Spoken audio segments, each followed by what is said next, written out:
એની અંદર એમ કીધું કે આટલા જન્મ કપાઈ જાય એટલે આપણે અંદાજ કરી છીએ કે કેવી રીતે હોય છે જન્મ કપાય કેવી રીતે? એટલે બધા લોકોને એવું સાંભળ્યું છે આધ્યાત્મની અંદર. એટલે કોઈક વ્યક્તિ હોય તો દિવસ સવારના 4 વાગે જાગી જાય અને 5-6 કલાક દિવસની સાધના કરતા હોય. પછી કોઈક વ્યક્તિ એવું હોય કે જે કોઈ સંતની બહુ નજીક હોય ને જીવનના 25, 20, 30 વર્ષ એમની નજીક રહ્યા હોય, એ એવું કહે કે સંતની નજીક આવી રીતે રહ્યા છે તો કાંઈ આમ નામ તો ન રહી શકે અને હવે એના નજીકના 1 કે 2 જન્મ જ હોય. એટલે આમ ખાલી સંતની નજીક રહેવાથી ના ના ના ના એટલે જ કહું છું. એટલે આપણો એક કોન્સેપ્ટ ખોટો કોન્સેપ્ટ છે કે સંતની નજીક રહેવાથી. સંતોની નજીક રહેવાનું તો તમારા પુણ્યથી બને. પેલી એક વસ્તુ યાદ રાખો, તમારા ખૂબ પુણ્ય હોય તો તમારે એની પાસે રહેવાનું બને. હવે એ રહેવાનું બન્યું એ તો તમારા પુણ્યનું પરિણામ છે. એટલે સંતાગર રહેવું એ તમારા પુણ્યના પરિણામે જ છે.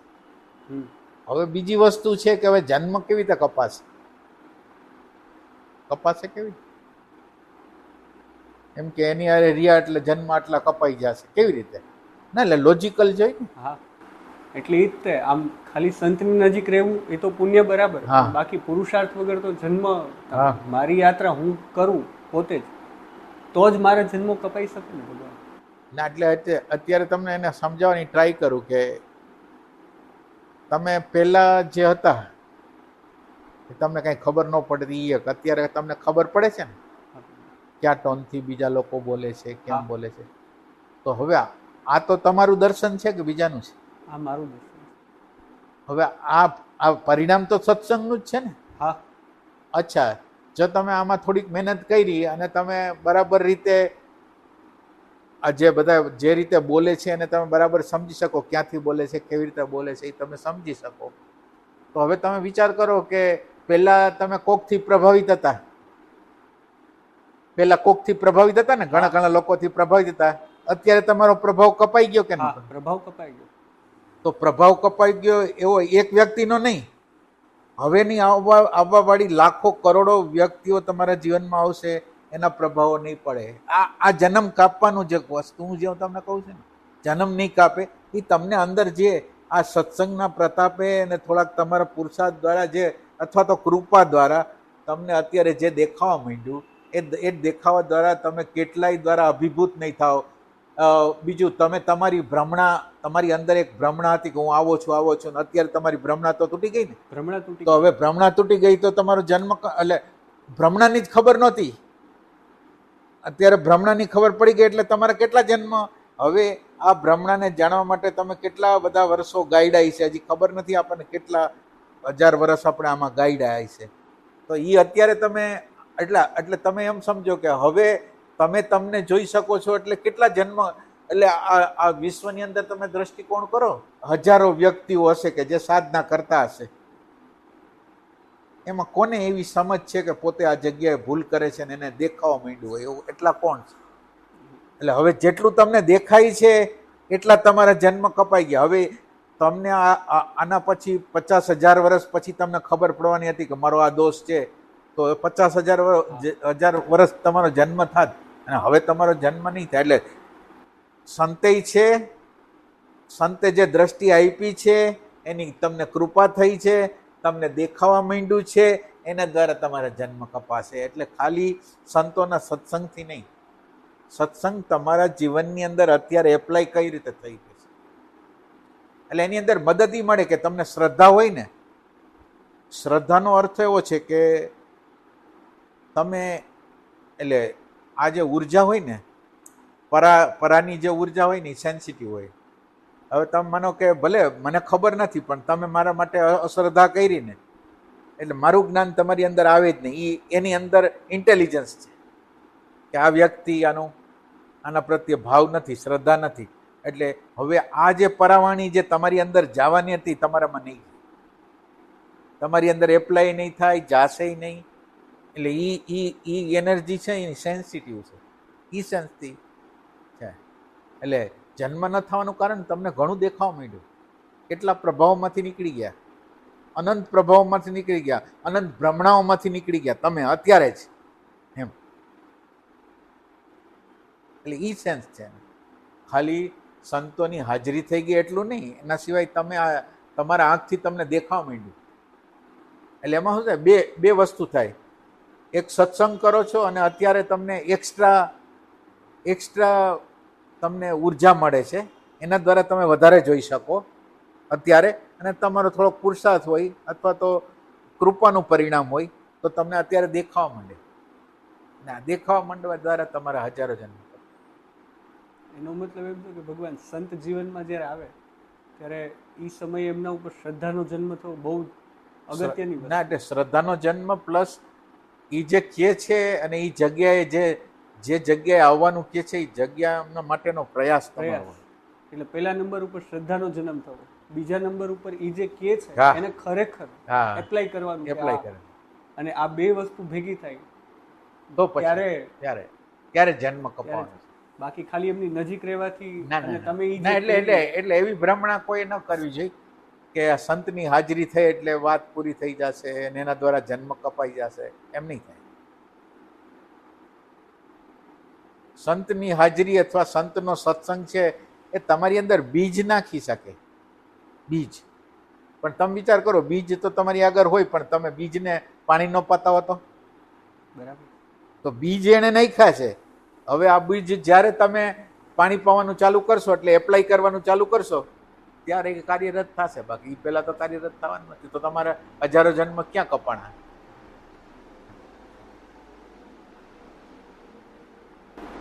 મૂળ ભૂલ એક થતી હોય ને એવું મને લાગે કે જ્યારે સંત જીવનમાં આવે ને ત્યારે સાધકે ખરેખર શ્રદ્ધા સંત ઉપર કરવાની હોય અને સંદેહ પોતા ઉપર કરવાનો હોય. હા, એની બદલે હકીકતમાં ઊંધું થાય છે. સંત કંઈક કહેવાની ટ્રાય કરે ને તો એ શંકા એના ઉપર થાય છે અને પોતા ઉપર પોતાના ઉપર હોય. અને એના કારણેથી આજે તમે કીધું ને કે ઓલી ભરાવાણી અંદર ન જાય. હા, ના, એટલે એ તો ઇન્ટેલિજન્સ છે. એટલે એની અંદર તો ઇન્ટેલિજન્સ છે.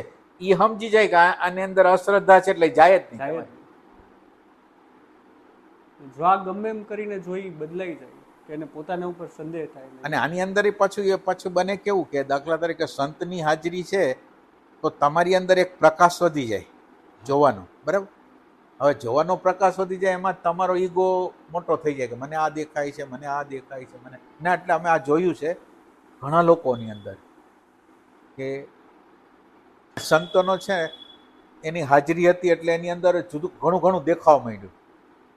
એટલે દેખાવા માંડ્યું તો એને એમ લાગ્યું કે આ તો મારું છે. હવે એ હતું પારકું, તમારું ઓવન કરવાનું હતું, એને બદલે પારકું વાપરું, ઈગો કર્યો અને તમે તમારી અંદર એ દીવો ન જલાવ્યો એટલે એ વ્યર્થ ગયું. એટલે એ એક વસ્તુ. ભગવાન જ્યારે આ દેખાવાનું ચાલુ થાય ત્યારેનો એ સમયેનો વિભાગ કેવી રીતે કરી શકાય કે આ મારું ઓવન નથી, અત્યારે આ પારકું છે અને આ મારું ઓવન છે, આ પારકું ના. એટલે અત્યારે તો તમે એમ જ સમજો ઓવન નથી જ. બરાબર. એટલે આમાં શું થાય, આની સાબિતી તો ક્યારે મળે તમને? તમે છૂટા પડી જાઓ ને સંતની અને તમારું ડાયવર્ઝન જ્યારે ચાલતું હોય ને ત્યારે તમને ખબર પડે કે આ તો આપણું કાંઈ નહોતું. એટલે આમ તમને ખબર નહીં પડે કે આ તમારું છે કવન, પણ તમે એનાથી થોડાક જુદા પડશો ને એટલે તમને ખબર પડશે કે જ્ઞાન તમારી. એટલે આપણે કેટલાય લોકોને એવા જોયા કે સંતોની હાજરી હતી ત્યારે જાણે કે બહુ સારી રીતે વ્યવહાર કરતા, વર્તન કરતા, પ્રશ્નો પૂછતા, બધું કરતા. એ વયા ગયા તો એ તો હાવ કરતા હાવ એટલા બધા ડલ જેવા લઈ ગયા કે આપણને એમ લાગ્યું કે હા આટલું બધું અંધારું.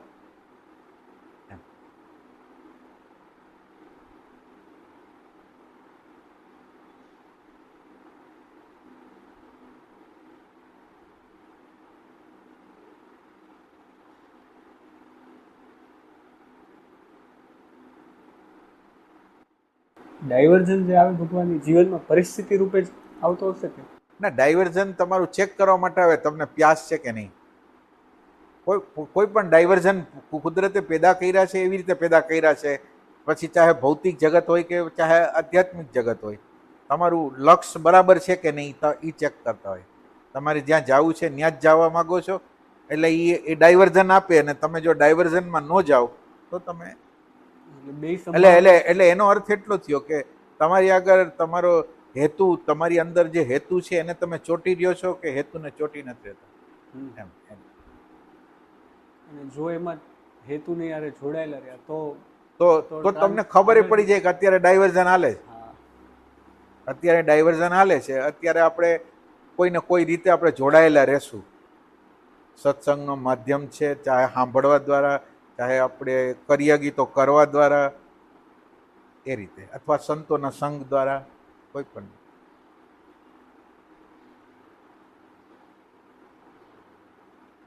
એટલે ઓવનમાં તમને દેખાવા માંડે ને એટલે તમારું ઓવન થવા માંડે, દેખાય તો એમ.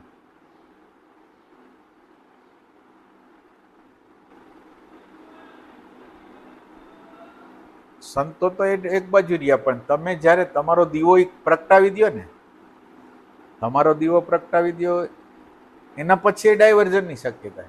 એવું નથી કે આટલું હેલું નથી. એટલે હવે તો તમે તો એટલું વિચાર કરો કે સંતોની હાજરી, સંતોનો પ્રભાવ અને એના દ્વારા જાગૃતિ આવી, એ તો હાવ પરાઈ જ છે. પણ તમે જ્યારે તમારી પોતાની ઓવન દ્રષ્ટિ કોણ ખોલી નાખ્યો છે, છતાં એવા ચીકણા કર્મો હોય કે એની અંદર જો તમારી અંદર પ્યાસ ન હોય તો તમારું ડાયવર્ઝન અનિવાર્ય. એટલે આ એટલું અઘરું છે. તમે ઓથેન્ટિક ન રહ્યો, અંદર કામના હોય, માનો કે તમે ભલે જાગ્રત થઈ ગયા, તમને કામના છે કે બીજાને જગાવવું, આશ્રમ બનાવવું, ફલાણું કરું, ટીકણું કરું, શિષ્યો બનાવવું, આ કરું તે કરું, તો ડાયવર્ઝન થઈ જાય. અને એ સમયે જો, અને ભગવાન આ કામના રીતે આમ અંદર જે સંસ્કારો પડ્યા છે એના રેફરન્સથી આમ મિકેનિકલી ઉઠતી હોય કે ના? એટલે અનંત જન્મથી સેવેલી આ કામનાઓ છે, માન મોટાઈની કામનાઓ છે, અનંત જન્મથી હોય. એટલે એ અંદર જે પડેલી છે, હવે તમારે જાગૃત થાવ છો તો બહાર તો નીકળવાની, તો જ ચોખ્ખું થઈ જાય ને. માનો કે એ નીકળી જાય તો હાવ ચોખ્ખું થઈ જાય એમ. ત્યાંય ભગવાન એક એવું થાય કે અંદર જાગૃતિ આવી અને અંદરથી કોઈ કામના ઉઠી, તો એ સમયે જાગૃત રીતે એ કામનાની પરિપૂર્તિ કરવાની કે એને સેપરેટ થઈને ખાલી પસાર થઈ જવા દેવાની? તમે કીધું કે કામના ઉઠી, હવે એ કામના ઉઠી તો ખરી, પણ એ કેવી રીતે જાય? ધારો કે કામના ઉઠી તો મારી અંદરની જાગૃતિ છે ને હું એમ કહું કે નહીં, મારે તો આ જોઈએ છે, આ એક વસ્તુ. અને બીજી વસ્તુ કે આ કામના ઉઠી અને જ્યાં સુધી એને કોન્શિયસલી ફૂલ, એટલે કામનાનું સ્વરૂપ જોવું પડે પહેલા. કામનાનું સ્વરૂપ જોવું પડે. એટલે સપ્રેશન નથી કરતા ને તમે, દમન નથી કરતા ને, અન્ડરસ્ટેન્ડિંગથી કરો છો ને, એ ટાઈપમાં જોવું પડે એમ. એટલે તમે જો સપ્રેશન કરતા હો તોય ન હાલે, અને તમે સપ્રેશનને બદલે ઇન્ટેલિજન્સ કરતા હો તોય ન હાલે. બેની વચ્ચેનો માર્ગ છે. એટલે તમારી આગળ વેલ્યુ કમસે કમ આ અંદરની શાંતિ, આનંદ, પ્રેમ, જાગૃતિ, સમજની થઈ ગઈ હોય તો કામ. વેલ્યુ તમને બધાય કરતા વધારે વેલ્યુ આની છે, બસ એટલું તમને ખ્યાલ આવે.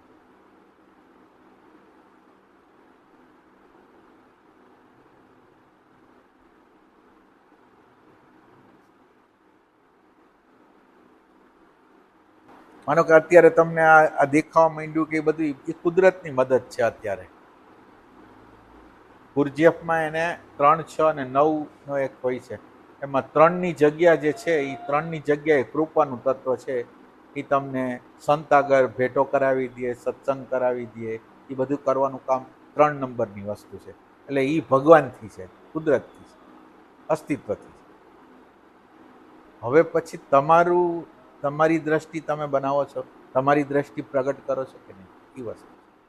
એટલે આ ટેમ્પરરી તમારી અંદર, માનો કે અત્યારે તમને ટેમ્પરરી જ્ઞાન છે, એ ફ્લેશ તો તમારો ન હોય, પણ એ ફ્લેશ તમને થયા રાખે, અને એ ફ્લેશની અંદર તમારે તમારો દીવો જગાવી દેવાનો, જોવાનો. જો તમને જોતા આવડી જાય, 1 સેકન્ડ માટે તમને જોતા આવડી જાય, તો પછી તમારે કંઈ ચિંતા નથી. તમને ખ્યાલ આવે કે આ જાગૃતિ છે ને આ જાગૃતિ નથી.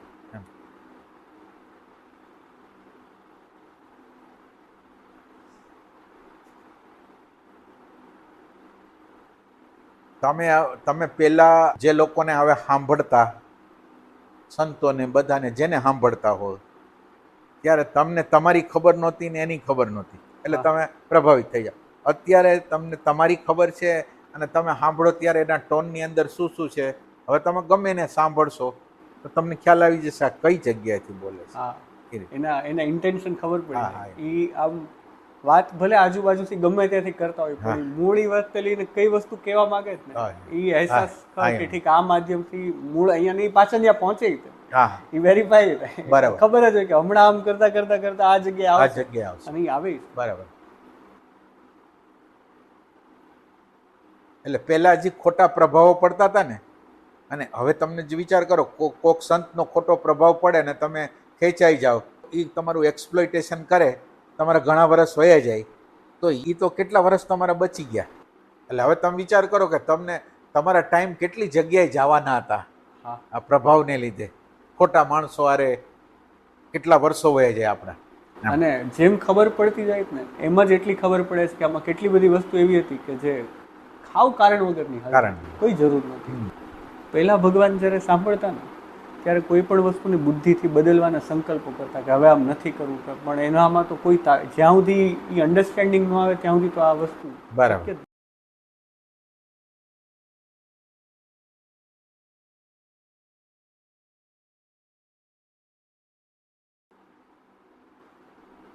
ભગવાન મારે હજી આ સમજવું કે જ્યારે ડાયવર્ઝન આવે ત્યારે કેવું કેવું થાય, શું શું થાય, ડાયવર્ઝનની ઓળખ. ડાયવર્ઝન એટલે તમારો રસ પલટાઈ જાય. તમારો રસ આમાં છે ને બદલે બીજી કોઈ જગ્યાએ હોય છે, અધ્યાત્મમાં ન રહીએ. એટલે કુદરતના અણુ પરમાણુ એવો ખુલ્લે કે તમને કોઈ ધંધાદારી માણસ આવી જાય, કોઈક બીજી ટાઈપના માણસો આવી જાય ને કે હાલો આપણે આ કરી આ કરી આ કરી, તમે એ કરવાની ટ્રાય કરો ને એને આખો દિવસ એમાં પસાર કરવા માંડો, ધીરે ધીરે તમને રસ આવવા માંડે. એ ડાયવર્ઝન. એટલે ડાયવર્ઝનની ચિંતા નહીં કરવાની, પ્યાસની ચિંતા કરવાની. આપણે અત્યારે વર્તમાન ક્ષણની અંદર આપણે કેટલો સમય રહી શકીએ, વર્તમાન મોમેન્ટને આપણે આપણા જીવનની અંદર કેટલી પ્રગટ રાખી શકીએ એ મહત્વનું. અને ક્યારે કયા પ્રકારના અણુ પરમાણુ પ્રગટ થાય તમે આમ અંદાજ ન કરી શકો. એટલે પરિસ્થિતિ પેદા થઈ જાય, આ થઈ જાય. 3 વસ્તુ વચ્ચે મને ફર્ક નથી સમજાતો. એક વિચાર ઉઠે ઈ, બીજું વૃત્તિ ઉઠે ઈ, અને ત્રીજું આ અણુ પરમાણુ પ્રગટ થાય. તો આ ત્રણેયનું પ્રગટ થવાનું વિચારની તો ખબર પડે છે કે કંઈક બબડાટ હાલવા માંડે. હવે વૃત્તિ અને વિચારમાં એમ એટલે આ વૃત્તિ અને આ વિચાર અને આ અણુ પરમાણુ એ ત્રણેયનું સ્વરૂપ કેવું હોય? વિચારનું આમ ખબર પડે છે ના, એટલે વિચાર એટલે મન છે ને, આ મન છે એ વિચારનું બનેલું છે. મન હારે આપણું એટેન્શન ભળે એટલે વૃત્તિ થઈ જાય. મન પોતે ભૂતકાળનું છે અને એટેન્શન છે એ વર્તમાન કાળનું છે. અને આ વર્તમાન કાળનું એટલે એને વૃત્તિ કયો તમે, એ વર્તમાન કાળ છે એ ભૂતકાળ હારે ફસાઈ જાય. ધારો કે હું રસ્તા ઉપરથી જાઉં છું, હા, અને મને મારું ઓબ્ઝર્વેશનમાં મને ખબર પડી કે અમુક પ્રકારની કાર્સ હોય ને મારું એટેન્શન ત્યાં જાય. હા, પછી અમુક બાઇક્સ હોય ને રોયલ એનફિલ્ડની, મારું એટેન્શન ત્યાં ખેંચાય. બરાબર. આ વૃત્તિ થઈ કે વિચાર થઈ? એટલે બેયનું મિશ્રણ હોય ને. એટલે તમે કંઈ જોવો છો તો મનનો વિભાગ એ છે અને વૃત્તિનો વિભાગ એ છે. એટલે મન એટલે અત્યારે વૃત્તિ એટલે અત્યારે જે પ્રગટ થઈ ગયું એ વૃત્તિ થઈ ગઈ. અત્યારે જે પ્રગટ થઈ ગયું, પણ એને મન હારે સંબંધ છે એટલે એમ તમે આમ સેપરેશન ન કરી શકો કે મન અને વૃત્તિ અલગ છે, એમ ન કરી શકો. એટલે મનનો વિભાગ છે જેમાં ઇમ્પ્રેશન રહે છે, સંસ્કાર રહે છે.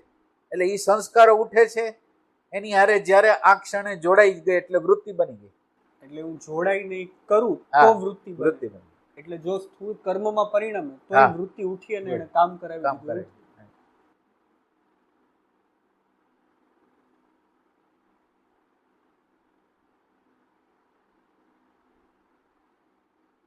એટલે અત્યારે જે પ્રગટ થાય છે એનાથી તમે વાકેફ થાવ તો ઈ ઘટતું જાય. અત્યારે જે છે એનાથી વાકેફ થતો જાય. હા, ઈ ઘટાડો ધીમો ધીમો અનુભવાય જ ખરા. હા. અને ભગવાન અણુ પરમાણુ એટલે ધારો કે જ્યારે એક સમયે એક વિચાર ઉઠ્યો, અંદરથી વૃત્તિ ઉઠી કે મારે આ કરી નાખવું. હવે એ કરવાની વૃત્તિ એવી હોય કે મને અંદર બીક લાગતું કે જો આ નહીં કરીશ તો સંબંધ બગડી જશે, તો આમ થઈ જશે, તો એટલે કે ઇનસિક્યોરિટી. પણ એ સમયે જો સેપરેટ કરીને ખાલી હું એને જોતો રહું અને અંદર જે બધું આખી પ્રકૃતિમાં આમ ઉથલ પાથલ થતી લાગે, તાપ થતો લાગે, આમ બધા આવેગો ઉઠતા લાગે, એ અણુ પરમાણુ એ અણુ પરમાણુ જ છે. એ અણુ પરમાણુ છે. એ પોતાનું આખી હિસ્ટ્રી બતાવે છે, એની પોતાની ભૂતકાળની જે હિસ્ટ્રી છે એ બતાવે છે કે આ મારામાં છે, એ હિસ્ટ્રી બતાવે. હવે એ હિસ્ટ્રી બતાવે છે ને તમારું તાદાત્મ્ય ભૂતકાળની અંદર વધારે છે, એ વસ્તુમાં વધારે છે. એ જે પ્રભાવ હોય એ નથી તમારે જુદા પડવું પડે. ભૂતકાળની વૃત્તિ આપણને ડરાવતી હોય કે આમ થશે આમ થશે આમ થશે, એટલે ડરાવણી વૃત્તિથી તમે જુદા પડો ને પછી જોવાનું બનશે. ડાયરેક્ટ રીતે આત્મા છે એ જોશે. એટલે અત્યારે આત્મા ન જોઈ શકે એના માટે આ વસ્તુ આવી જાય છે, ડરો આવી જાય છે, સિક્યુરિટી આવી જાય છે, એ બધું જોવા દેતા નથી. પછી તમને ખ્યાલ આવશે કે તમારે એટલે તમે જ્યારે આનાથી સેપરેશન કરશો એટલે તમને જોવાની આવડત આવડશે કે શું કરાય ને શું ન કરાય. એ વસ્તુ સમજો. અને એ જ્યારે જોવાની પ્રક્રિયા હાલતી હોય ને ભગવાન, ત્યારે અંદર કોઈક વસ્તુ ઢેડવાની ટ્રાય કરતી હોય ને, જે જૂના ટ્રેક તમે નથી કરતા કે જૂની આદત પ્રમાણે એમ કે આમ કર આમ કર આમ કર, પણ ત્યાં જો અટકીને કે ના ના જોવા દો, બરાબર જોવા દે હાલે ને, બરાબર ટ્રેક આમ દેખવી છે, આમ ઢેડવાની ટ્રાય કરે. હા હા. એટલે અત્યારે તમે શું થાય, તમે એની હારે જોડાવ નહીં એટલું તમે અત્યારે કરો છો. માનો કે તમે જોડાઈ ન જાઓ, તમે એને આગળ જાઓ, તમે આને સાંભળવાની ટ્રાય કરો, અત્યારે એટલું કરો છો. એ જ્યારે બેસી જશે ને એટલે પછી ઓલો જોવાનું ચાલુ કરશે, અને પછી જે ઘટના બનશે એ રિસ્પોન્સની ઘટના. એટલે એની અંદર તમને ખબર જ પડી જાય આમ કરે આમ ન કરે આમ કરે. હા બરાબર. હા એવું. હા.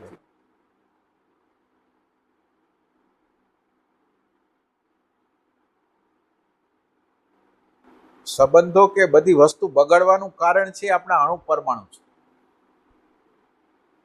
એટલે અણુ પરમાણુને તમે ઠીક કરશો એટલે બધું ઠીક થઈ જવાનું. ઓલું આપણે બહારની પરિસ્થિતિઓને ઠીક કરવામાં જાય ને તો એ બધું એમને એમ. અને મશીન પોતાને છેડે, મને અત્યાર સુધી જે થતું હતું, મશીન પોતાને ક્ષેત્રે કેવી રીતે, બહારની પરિસ્થિતિ કંઈક ઊભી થતી હોય તો મશીન પોતાને એમ કે અને અહંકારના રેફરન્સથી જ કહેતું હોય કે આમ કર આમ ન કરે. પાછું પોતાને એમ કે અધ્યાત્મ એવું થોડું કે કઈ કરવાનું નહીં. હા છે. એ પાછું કરે પાછું અધ્યાત્મના નામે. હા ના એ થતો હોય તો ઈગો સેટિસ્ફાઈ થાય. ના એટલે ઈ તો એટલું બધું ચાલાક છે ને કે જ્ઞાનનો ઉપયોગ પોતાના અહંકાર માટે કરે. દેખાયા વગર જન્મ ન કપાય. ત્યાં લગીન દેખાય નહીં ને ત્યાં લગીન જન્મ ન કપાય.